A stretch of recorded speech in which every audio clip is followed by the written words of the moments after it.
হচ্ছে কোথাকার জমিদার যে আমার মেয়েকে বিয়ে করতে চান? আমি বড় লোক ঘরে বিয়ে করবো না মানে করবো না, এটাই আমরা ফাইনাল ডিসিশন। গরিব সেজেই আসবো, তুমি সে ব্যবস্থা করো। ভাই নে উনি হইলে গিয়া মেয়ের বাপ। এই যে মেয়ে ভালো করে দেখ, পছন্দ হয় নাকি? মাশাআল্লাহ, দেখতে খুব সুন্দর। এখন আবার তারা আসবে আমাদের বাড়িতে। ছেলেরাই তো আসবে মেয়েদের বাড়িতে, তাই না? এখন আমি ওই গরিব বাড়িঘর কোথায় পাবো? আমি বস্তির মধ্যে আপনাদের জন্য একটা ঘর খুঁজে বের করব, আর ওই ঘরটাই হবে আপনাদের জন্য আগামীকালের ঠিকানা। এই আমরা কি করবো এখন? আপনি এই সেলার মেশিনে কাপড় সেলাই করবেন। আমি এগুলো চালাতে পারি না। আপনার তো চালাইতে হবে না, খালি একটু কুট কুট কুট কুট কুট শব্দ করবে। আসসালামু আলাইকুম। আরে চলে আসছে। ওয়ালাইকুম সালাম। চলে আসছে বাবাজি, চলে আসছে। ম্যাডামের খুব অসুবিধা হইতেছে না? না তেমন না, বাট অনেক গরম। কালকে থেকে আমি অফিসে যাবো না। তুমি তোমার অফিসের বসে কই দিও চাকরিটা যেন নট করে দেয়। না না, কি কইতেছেন আপনি? আপনি আগে নিজের পায়ে দাঁড়ান, মানে নিজে কিছু একটা করেন। যে পর্যন্ত না করতেছেন ওই পর্যন্ত আমি কাজটা করে যাই না, আপাতত থাকুক। তা আমার বাড়ি ওরা বাকি রেখা ধরে বিয়ে করতে কইছে কোন হালায়? না মানে ভাই আপনার টাকাটা আমি এই সপ্তাহের মধ্যে দিয়ে দেব।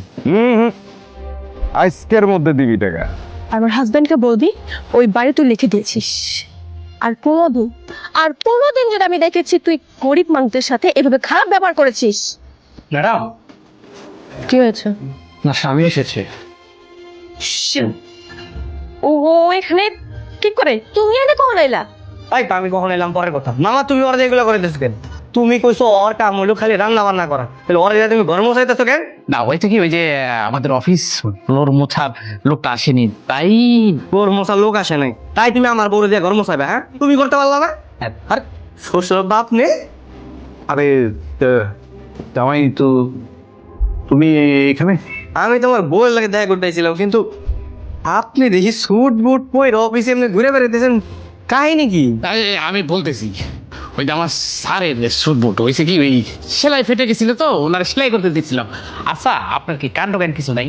আপনার সেলাই করতে দিছি, আপনি সুট বুট পরে চলে আসেন, খোলেন মিয়া। বাবা আবার তুমিও না, মানে কি কত কি সমস্যা তোমার? হ্যাঁ দামি কিছু দেখলে কি তোমার সহ্য হয় না? ও 2 টাকার মতন নাকি লাখ টাকার হীরা, সেটা আমি বুঝবো, তুই বুঝার কে? ভাই ধরে তুই এখন এখান থেকে চলে যা। হ্যাঁ যাচ্ছে, কিন্তু তুমি কি সত্যি ওকে বিয়ে করেছো? আই মিন মানে আমার জানতে ইচ্ছা হচ্ছে, তুমি এত বড় ঘরের মেয়ে আর তুমি একটা 2 টাকার মতিন দিয়ে বিয়ে করছো?